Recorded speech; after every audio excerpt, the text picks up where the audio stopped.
Dia jugalah yang telah datang ke dalam dunia untuk menjadi penebus, penyelamat bagi umat manusia yang terancam untuk binasa karena dosa.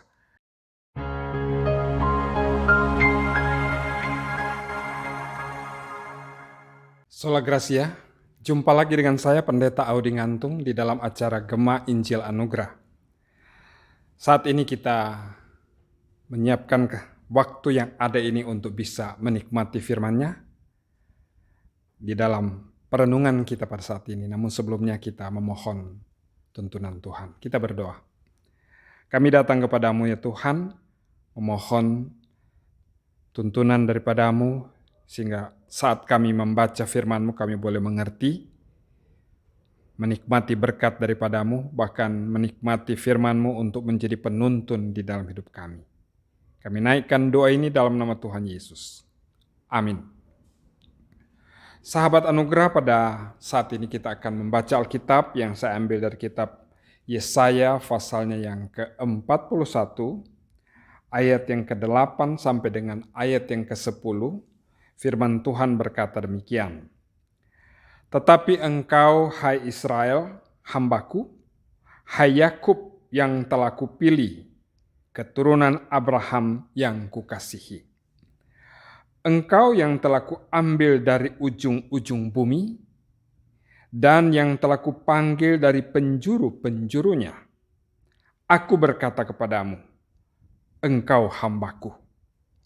Aku telah memilih engkau, dan aku tidak menolak engkau. Janganlah takut, sebab aku menyertai engkau. Janganlah bimbang, sebab aku ini Allahmu.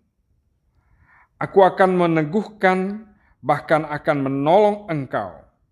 Aku akan memegang engkau dengan tangan kananku yang membawa kemenangan. Sahabat anugerah, firman Tuhan yang kita baru saja baca bersama ini dituliskan oleh Nabi Yesaya yang hidup sekitar tahun 700 sampai dengan tahun 687 sebelum Masehi. Jadi sudah 2700 tahun yang lalu kebenaran firman Tuhan ini diterima oleh Nabi Yesaya. Dan di dalam pelayanan Nabi Yesaya, dia melayani Tuhan pada masa pemerintahan Raja Uzia, Raja Hizkia, dan juga pada masa Raja Manasye. Jadi ada ribuan tahun lalu dia mendapatkan kebenaran firman Tuhan dan dituliskan kepada orang-orang Israel dengan harapan agar supaya mereka takut dan percaya kepada Tuhan karena mereka memiliki Allah yang menjanjikan kemenangan. Jadi diharapkan supaya bangsa Israel tidak takut, tidak bimbang, karena mereka punya Tuhan.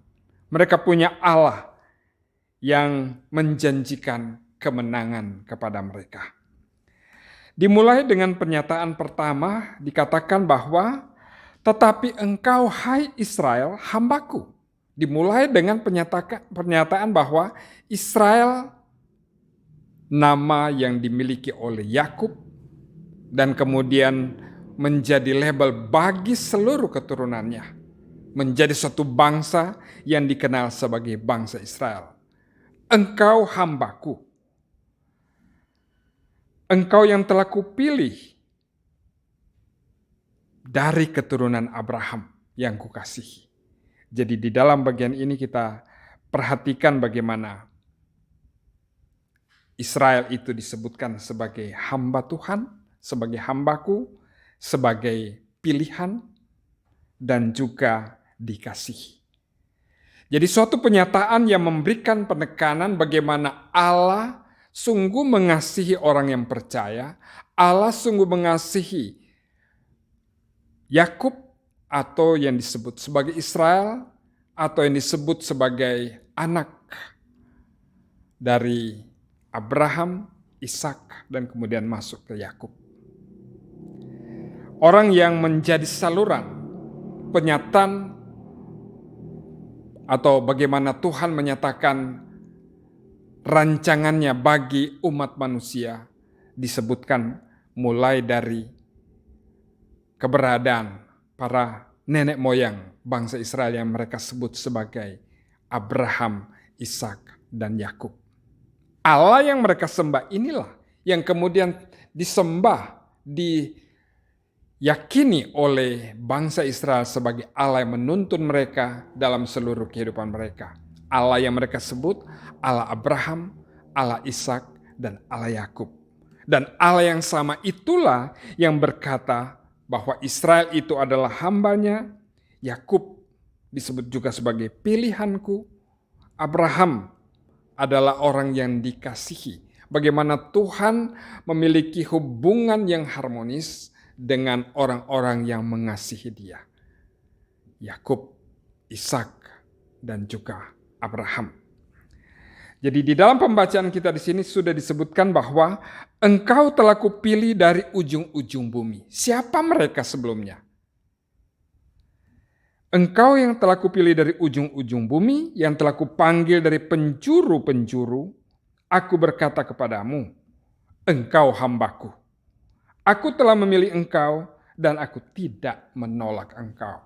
Suatu jaminan yang Tuhan nyatakan kepada Yakub, kepada Israel, yang menjadi saluran janji Tuhan untuk dinyatakan kepada umat manusia. Bagaimana kepemimpinan Tuhan dinyatakan sesuai dengan janjinya jauh sebelumnya itu terwujud dalam kehidupan Abraham, Ishak, dan Yakub, dan seterusnya sampai kepada munculnya tunas Daud yang disebutkan Yesus Kristus, perwujudan bagaimana janji Tuhan untuk menyelamatkan, untuk membebaskan umat Israel dari cengkraman penjajah, untuk mendirikan suatu kerajaan yang hebat di dunia ini, dan bagi gereja untuk menjadi kepala gereja.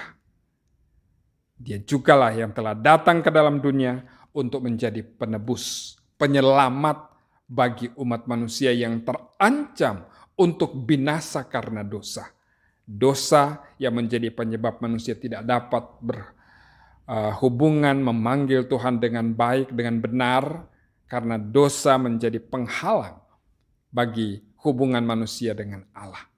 Tetapi dengan datangnya Kristus ke dalam dunia, melalui janji-janji yang Tuhan sudah nyatakan mulai dari Abraham, Ishak, dan Yakub, kita menemukan bahwa Yesus Kristus sudah datang untuk menyelesaikan penebusan bagi umat manusia, sehingga setiap orang yang percaya kepadanya tidak binasa, melainkan beroleh hidup yang kekal.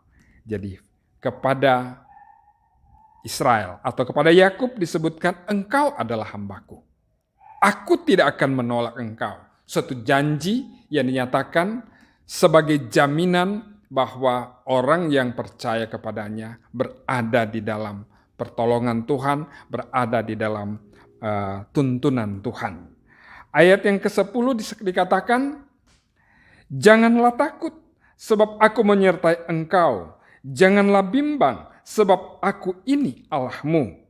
Aku akan meneguhkan, bahkan akan menolong engkau. Aku akan memegang engkau dengan tangan kananku yang membawa kemenangan. Ayat yang ke-10 memberikan penekanan bagaimana janji Tuhan dikatakan, jangan takut, aku menyertai engkau. Jangan bimbang, karena aku ini Allahmu. Aku akan meneguhkanmu, aku akan menolong, dan justru akan memberikan kemenangan. Bagaimana janji Tuhan dinyatakan secara tegas bagi bangsa Israel, bagi Yakub, bahwa sebagai hamba Tuhan, sebagai umat pilihan Allah, mereka berada dalam tuntunan Tuhan. Nah, bagi orang-orang percaya pada saat ini, janji yang sama juga disampaikan kepada kita. Sebagai orang yang percaya kepada Kristus, mendapatkan janji dari Tuhan bahwa Tuhan akan menyertai kita. Tuhan akan menolong kita. Tuhan akan memberkati kehidupan kita. Tuhan akan memberikan kemenangan-kemenangan bagi kita di dalam mengatasi segala tantangan yang ada di dalam dunia ini. Kita pasti mengalami pergumulan. Kita pasti mengalami permasalahan-permasalahan. Ada pergumulan kehidupan dalam kehidupan kita pribadi. Tetapi di dalam Tuhan ada janji bahwa Tuhan akan memberikan kemenangan.